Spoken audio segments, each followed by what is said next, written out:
This is Greg Pass with the Americans in Wartime Experience. Today's date is June the 3rd, 2022, and I have the privilege to sit down with Charles Brooking. Am I saying that right? That's right. And we are at World War II weekend in Reading, Pennsylvania. Charles, thank you so much for coming in and having a chat with us today. Well, I appreciate the chance to be here. So please give us your full name and tell us where you were born. I'm Charles John Brooking. I was born in Bloomsburg, Pennsylvania. And what war did you participate in? Second World War. And you have any military veterans in your family? No. So I had a brother-in-law who was in the Navy. Gotcha. And so how did you get involved in military service? Well, after Pearl Harbor, I was still in school, and when I turned 17 years of age, I wanted to get in the military to help win the war. I mean, it was the patriotic thing to do at that time. I know my mother wasn't real happy because the war was going on, but I talked to them, and I wasn't a real good pupil in school. Yeah. And I said, I think the Navy is for me. But really, I wanted to join the Marine Corps in the beginning. And at that time, hardly anybody had a telephone. There was, on East 8th Street where I lived, nobody owned a car. I mean, you got to realize this is back in 43, 42, 43, 44. And Bloomsburg was really my world. I didn't know what was going on outside of Bloomsburg. But anyway, we went up, took the Greyhound bus up to Wilkes-Barre, which was the nearest recruiting station. And my father was never in the military. I never knew too much about it, but he said, you want to join the Marines? And I said, yeah. He said, well, let me ask you a question. He said, do you know where the Army and Marines spend most of their time during combat or in the service? And I said, no. He said, well, I hear they do that in a foxhole, and usually the foxholes has water in it. And he said, I hear in the Navy, you usually have 3 square meals a day and usually have a dry bunk. So I joined the Navy. That makes sense, right? Yeah.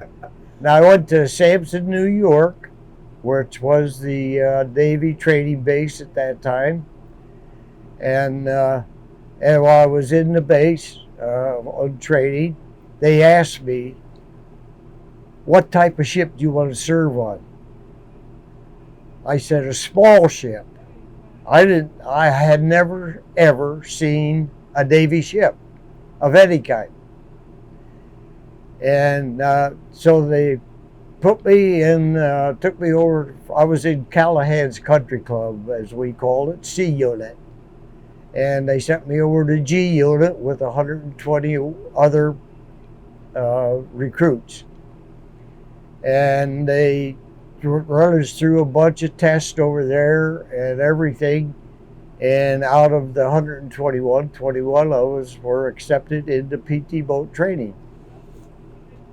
Then they sent me to Boston, Massachusetts up at the Armed Guard Center up there to wait for, each boat had 9 men and 2 officers, or up to 12 or 15 men.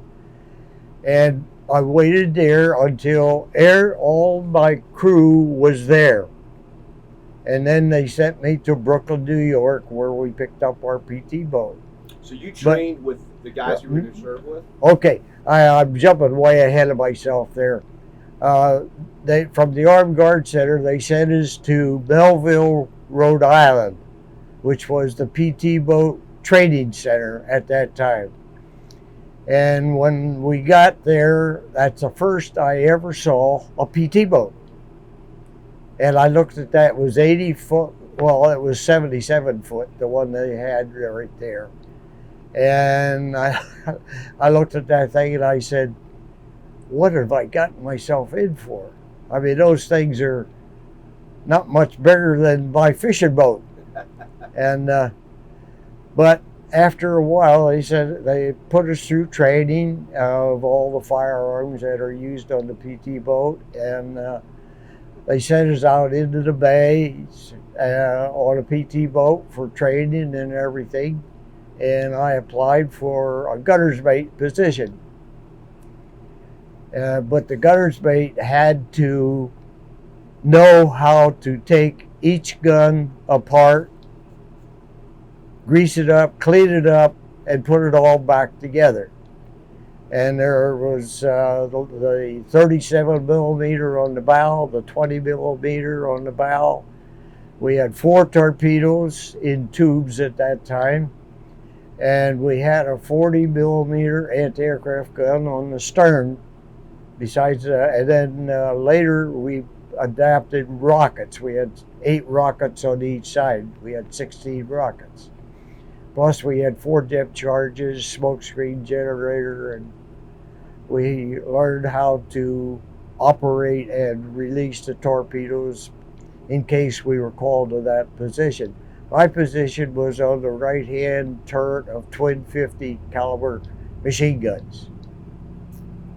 And from there, they sent us overseas and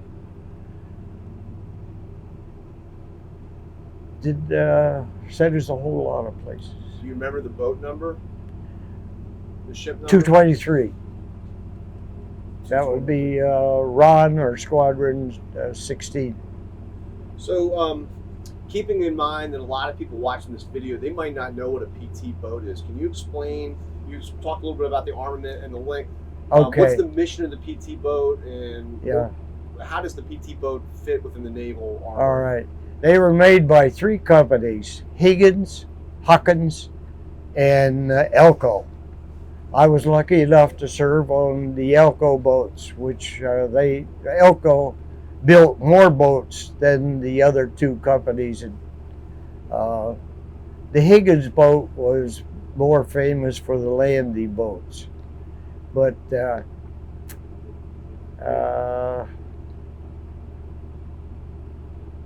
let me see, where Like they have living quarters on there? Like they're big enough to have they have bunks and all that? Or?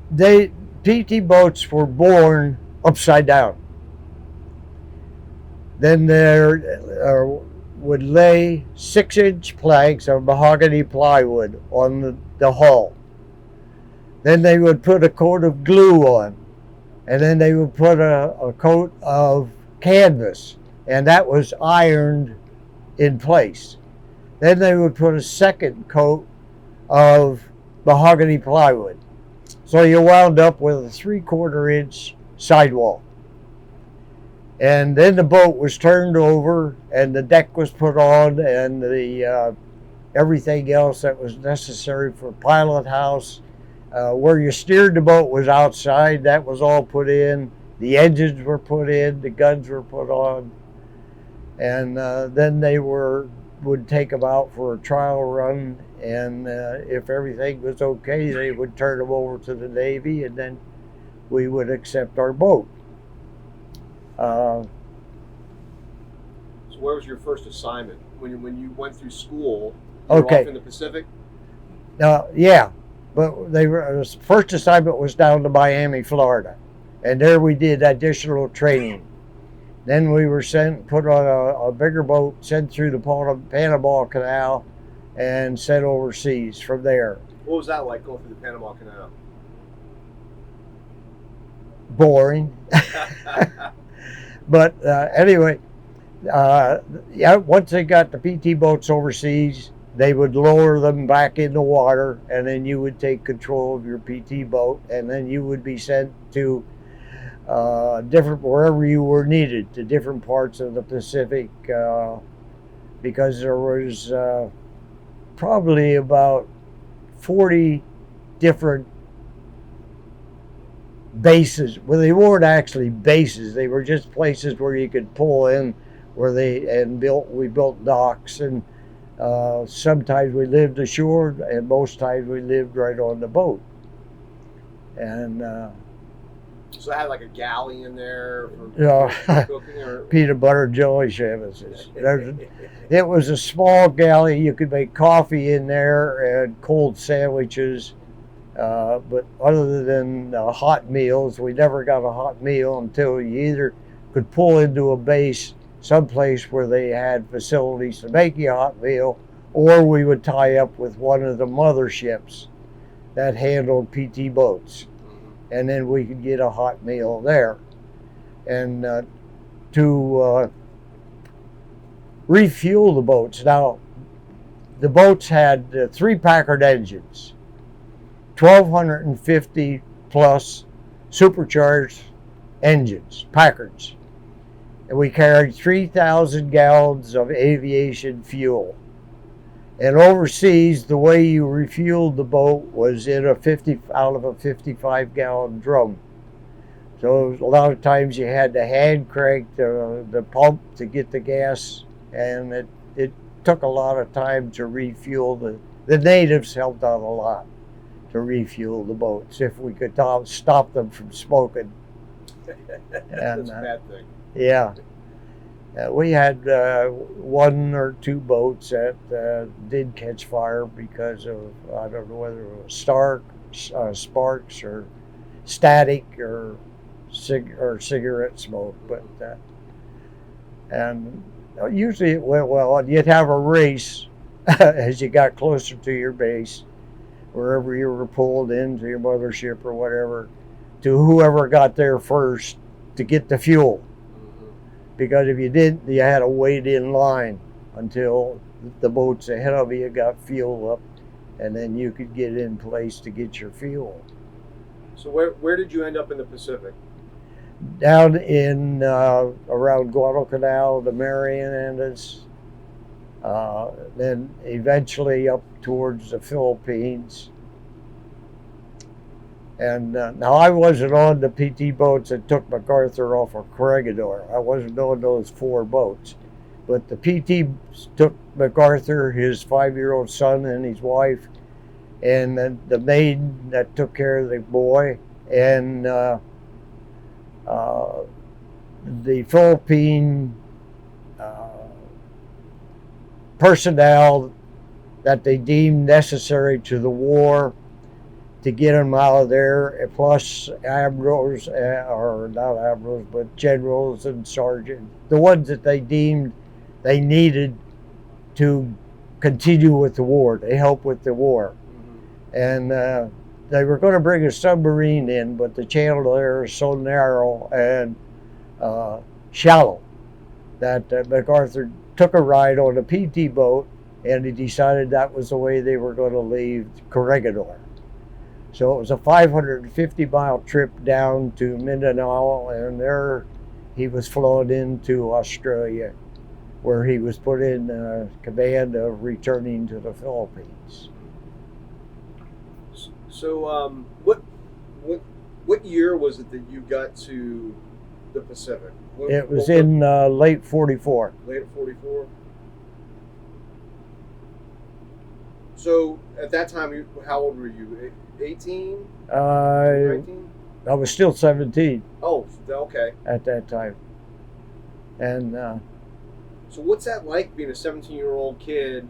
And I mean, things were still hot in the Pacific in 1944. I mean, what's that? What's that like? You learn. You had no fear. I mean, at that young, you had no fear of what had to be done, and you gave no thought of being killed or wounded. If it happened, it happened, but you gave no thought about it happening. You just did your duty, and that was it. You knew what had to be done, and you did it. Did your boat have any contact with the Japanese? Oh, yeah. So tell us about the first time that you had contact with the Japanese. Do you remember? Well, the first contact we had with the Japanese was in the slot, where they were running from Rabaul down to Guadalcanal to resupply their troops. And all the way down through there was small islands, and Japanese were on the small islands. But sometimes as many as 20 PT boats would be lined up a couple miles apart on the right-hand side of the channel, the slot as we call it. And you would be back against the island as close as you could get, so you weren't visible. It was at night, so you weren't visible to the Japanese. And the first PT boat in line, he would radio ahead, if the radios worked, that the Japanese fleet was coming down. Then once they would start coming down, then our job was to sneak out, fire our torpedoes, and then get the heck out of there. But in the beginning of the war, they told me that 60% of the torpedoes that the airplanes, submarines, and PT boats had were duds. They would hit the side of a ship and they would explode. But they said as soon as the Japanese heard this clang against the side of their ship, they knew something was going on, and they would turn all their searchlights on and they would try to pick up the PTs. And but at Guadalcanal, where the Japanese were trying to get down to resupply their troops, the American fleet made a boo-boo down there. Their fleet was divided into two positions. And the Japanese got down there almost between the two fleets, and they sunk 3 of the American cruisers, 1 of the Australian cruisers, and several other destroyer escorts of the fleet, and the American fleet had to withdraw. Then the Japanese could get down in there closer, and they were shelling the American positions on Guadalcanal. And the American troops were being forced back almost to the edge of the water. Well, they sent 4 PT boats in there. Now, I wasn't on those. They sent 4 PT boats in there, and they sunk the flagship of the Japanese admiral and a couple of the cruisers and other Japanese ships, and then the Japanese had to withdraw. Then the American fleet could get back in there and again start unloading supplies and men and whatever had to be done. And it was a month or so until we finally won the Battle of Guadalcanal. But if it would have been for the PT boat, the little PT, made out of wood, we would have probably lost the Battle of Guadalcanal. But when all the publicity that was out, newsreels, papers, magazines, who did you read about? The bigger ships. You never read about the poor little PT boats. Mm-hmm. At D-Day, there was 48 PT boats at D-Day. And that was over in the English Channel, of course, you know. And we lost, there was 10 PT boats lost at D-Day. And they lost 8 crews. And the PT's duty was to protect the ships and the troops from the aircraft, the submarines, and the German E-boat, which was made out of aluminum and powered by diesel. And they were faster than our PT boats, although we could maintain about 46 miles an hour when the engines were new. And but we could outmaneuver them. So we drove them off and kept the submarine, kept everything away that they possibly could. And again, the bigger ships got all the glory, and the little PT boats, you never read anything about them. So tell us about a typical day on a PT boat. Like, what kind of mission would you guys typically run? Well, in the daytime, we were trying to get a little something to eat, drink, and get some rest, because the patrols were always at night, except if we were called out to rescue a downed pilot, and then we would be called out in the daytime. but we would try to get as much rest as we possibly could, and then towards dark, we would get our assignment and leave and go out and stand in our position. Now, I guess you know about PT 109. Yes, sir. And John Kennedy, he should have been charged for his boat being destroyed, because he was out almost in the middle of the channel, of the strait, and only idle on one engine.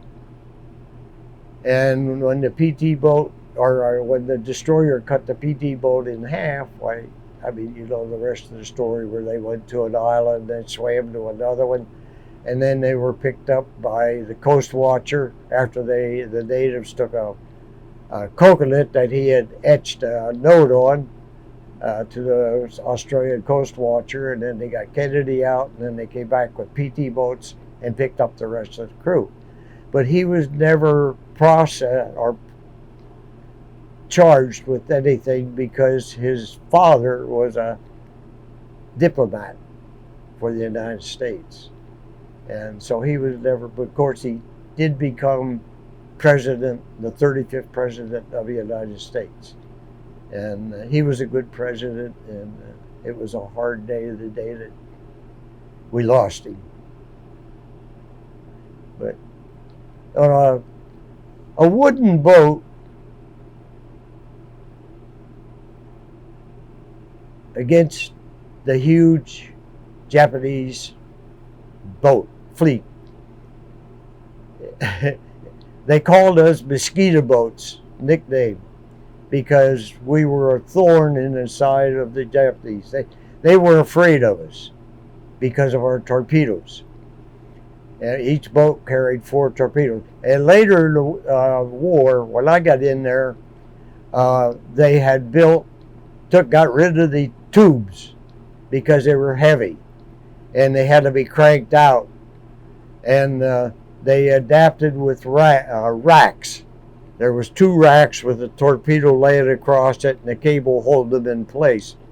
And then when we got ready to fire the torpedoes, we released the cables, and then the guy up on the pilot house, he would push a button and the rack would open. The torpedo would just roll over the side. And then there was a cable attached, and it would start the engine. As soon as it hit the water, the engines were running. And with any luck, the thing would go straight ahead. With any luck. Any luck. Although several times the torpedo in rougher weather would make a circle or hit a wave and make a circle and come back. Oh, really? Oh, yeah. You had to get out of the road. That's a bad day. So, when you think back about your time during the war, was there any particular frightening experiences that you had? Frightening experiences? Not really, because we didn't think about anything, to be scared of. We knew we were doing our duty, and we knew we had to protect the boat and our other shipmates, and we just did our duty. A couple of times when the kamikaze, we lost a couple boats by kamikaze in our squadron, but other than that, we just went about our duty. Yeah.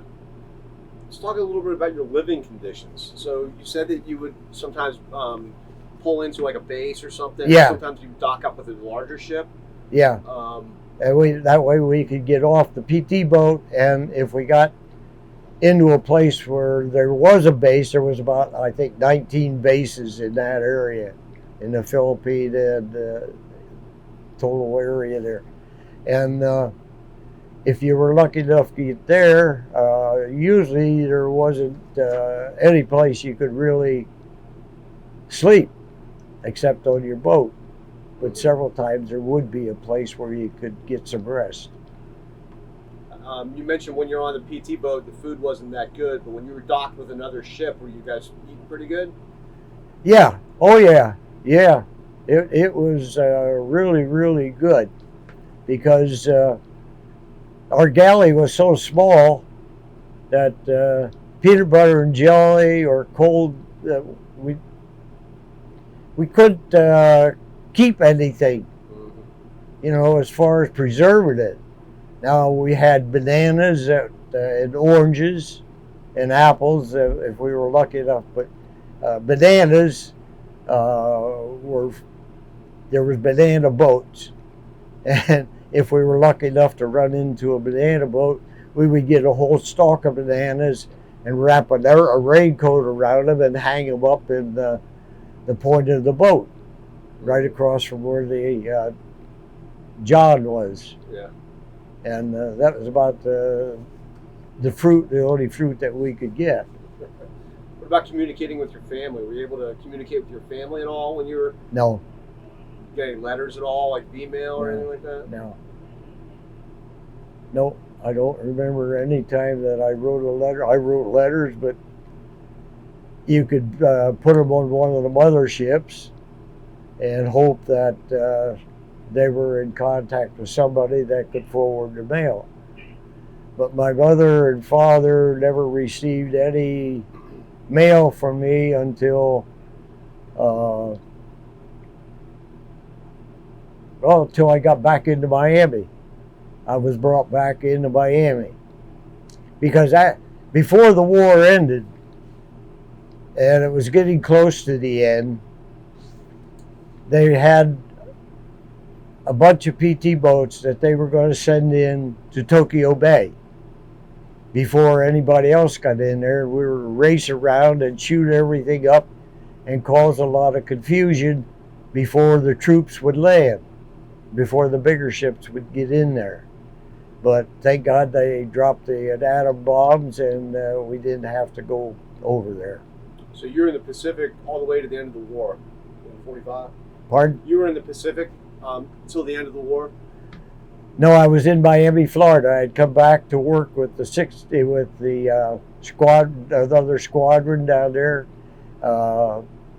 Rod 42, and get them ready to go overseas. Gotcha. Teach them what we knew. So when did you leave the Pacific? Do you remember? No. Everything is Yeah. So I see here you were in until 1954. Is that right? Yes. Okay, great.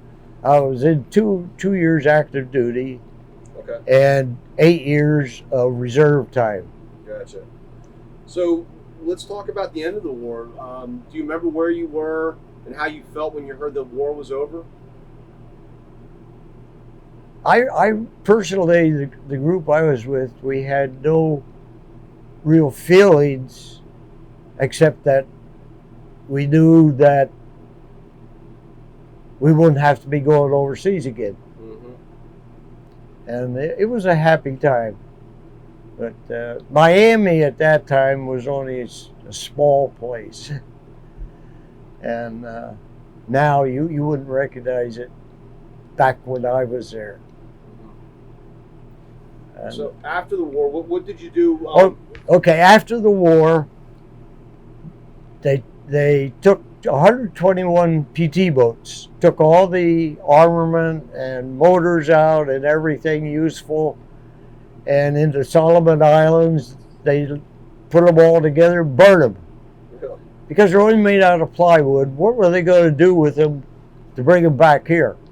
And salt water was awful hard on them. Because you always were constantly maintaining the part of the boat that was connected with the water, and it just was a rough time. But they put me on the 16th Fleet on a destroyer escort, and we brought the 16th Fleet up the St. Johns River to Green Cove Springs, just south of St. Augustine. And from there, we mothballed the fleet. Now, we didn't get it ready to have it destroyed, cut up or anything. We mothballed it. The guns, the exposed guns on the deck, we built with almost like masking tape We built a frame around the guns. Then we would spray it with some type of material that would form a cocoon.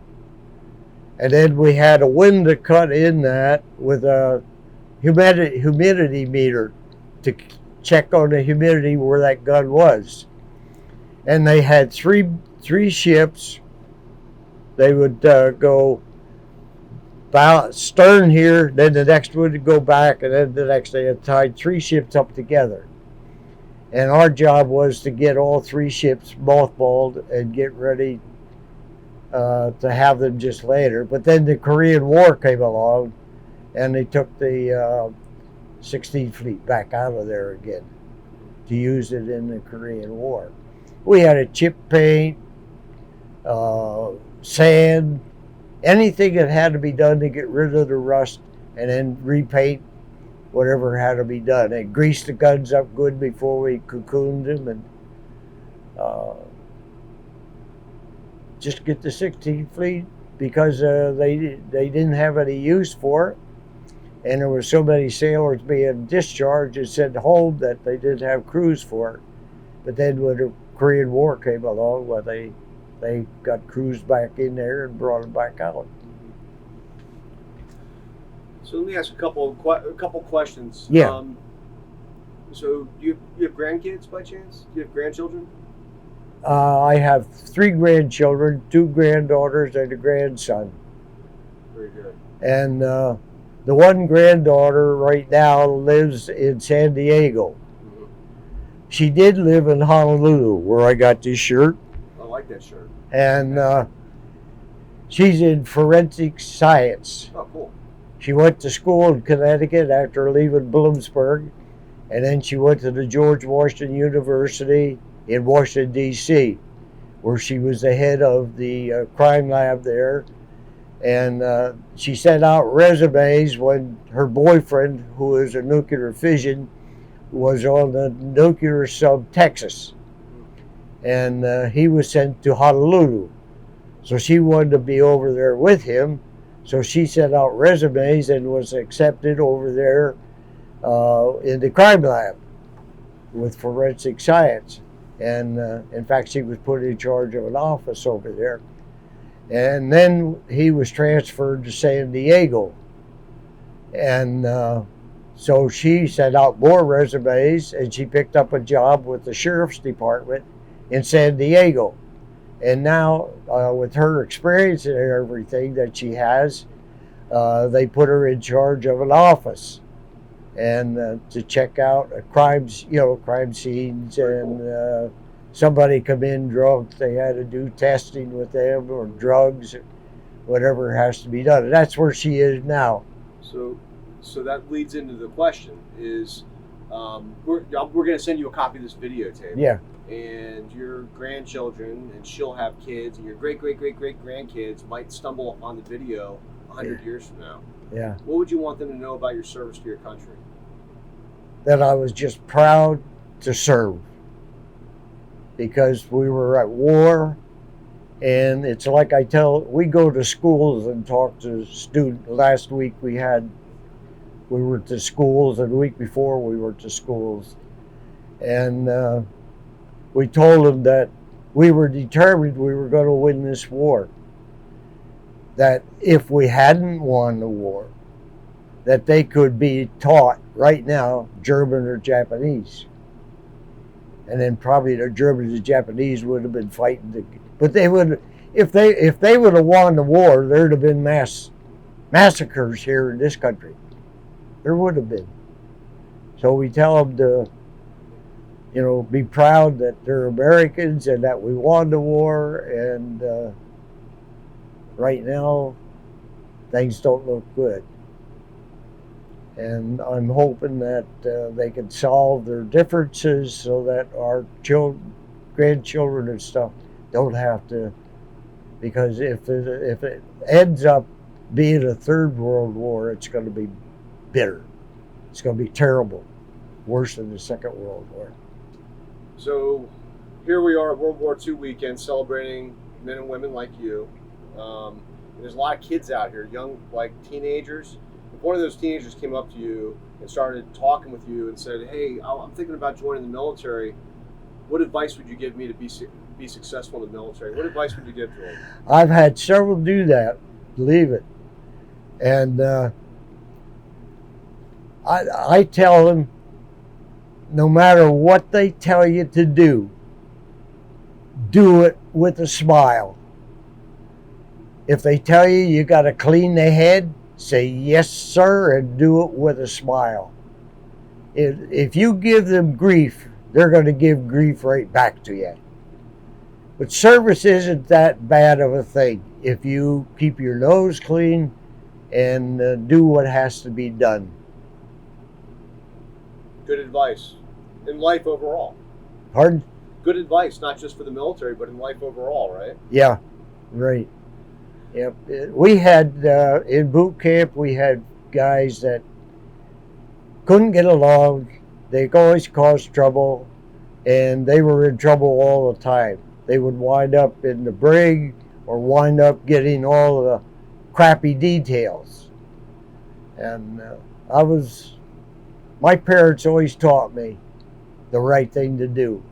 And when I was in the Navy, I never caused any trouble. So the kids nowadays, when we go to schools, I tell them, I want you to imagine living at a time where there was no television, no tablets, no telephones. And just sit down and figure, what was you going to do? I mean, we were outside most of the time. A bunch of us kids, there was 35 kids in the street where I lived. There was no cars there at that time. And we would be out playing games, tag or quates or anything, fishing. And we learned to hunt and everything, but we learned to respect our parents. My mother and father my father worked 12 hours a day, 7 days a week, and he made $27 every 2 weeks. We lived on $13.50 a week. And things were a lot cheaper then, naturally. We had a huge garden, and my mother canned stuff, so we would have food for the winter. She canned tomatoes, red beets, corn, cabbage. We made sauerkraut in a crock down in the cellar. And kids nowadays, if they had to live, knowing what they know now, if they had to live the way I had to live when I was a kid, I don't think they could survive it. Because they've always got I told my grandson, I said, someday the babies are going to be born with just thumbs. So now, my son, maybe I should, I don't know. The lady I live with now, I have had 7 heart attacks. I have 5 stents in my heart. And my wife and I were married for 70 years, 7 months, and 12 days. But I lost her on Mother's Day of 2019. She was on dialysis for 3.5 years and in a nursing home. And I visited with her as much as I could. But I was in an automobile wreck because my right foot I was having a whole lot of trouble with because of an injury I had. And I was up to visiting my wife in the nursing home, and when I pressed down on the gas, I couldn't get my foot off the gas pedal. And I backed out there and backed right into another place. There was a big cement pillar there. And just as luck would have it, there was no other car right there. And when I swung around, I hit this cement pillar and destroyed the whole right side of the car. And I had a Subaru station wagon. Well, it was like Well, anyway, it was a big Subaru, and it shattered the window on the driver's side, pushed the door in, and destroyed the whole front side of the car. And I had 5 broken ribs and a punctured lung at that time. So after I got out of the hospital, they put me in the nursing home and arranged it so my wife and I were both in the same nursing home. And I was there 3.5 months, but then when I left, I had to leave her there because she would fall and fall and fall. And I just couldn't keep her at home. But it was tough to lose her after 70 years. Sorry to hear that. That's a lifetime to some people. Yeah, absolutely. Yeah. I got one last question for you. So I mentioned we're at a big event here, World War II weekend. Every year we have less and less World War II veterans like yourself. Yeah. You're walking around and people are treating you like a celebrity. How does that make you feel? I swell up with pride. And people come up and they give me hugs and kisses and shake the hand, and I autograph their books for them, but it makes me swell up with pride to be here. We have a group of about 50 veterans in the Berwick area, Bloomsburg area, that we meet the second Thursday of every month at a restaurant for breakfast. And we have lost most of our I'm the last remaining World War II veteran in our group. The rest of them are mostly Vietnam, some Korean, and but there's only, I think, the last I found out, they said there's only about 2% of the World War II veterans still living. And PT boaters, there's only about 600 of us throughout the country. Really? The country still living. I get a small newspaper from PT boats out in Memphis, Tennessee, where our headquarters are. And every year there's a full page of last patrol members of PT boats. So they're getting, I met one today where he had a relative that was on PT boats. And but where I'm living right now is in Wapwalpin, which is a very small community. And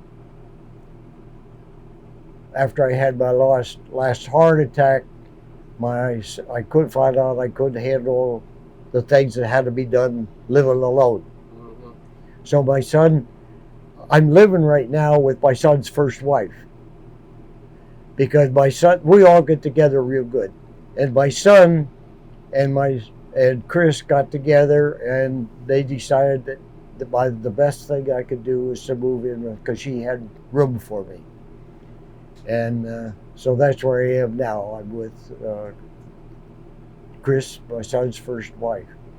Now my grandson and my son are into racing. So they race go-karts, and they're into what the class that they call now the outlaw class. So sounds like fun. Yeah, but we were always involved in racing, demolition derbies and stuff like that. I promoted demolition derbies and worked midget auto races, sprint car races, all the way into New York and down into Florida when the Daytona 500 was on. My wife and I would go down there. She would be up at the scoring stand, and I would be on the track with flags. Very cool. Yeah, and we kept busy. I can't thank you enough for spending some time with us and sharing your story and documenting it. And more importantly, thank you for your service to our country. Well, it's been thank a you. Pleasure to meet you, sir. Yeah.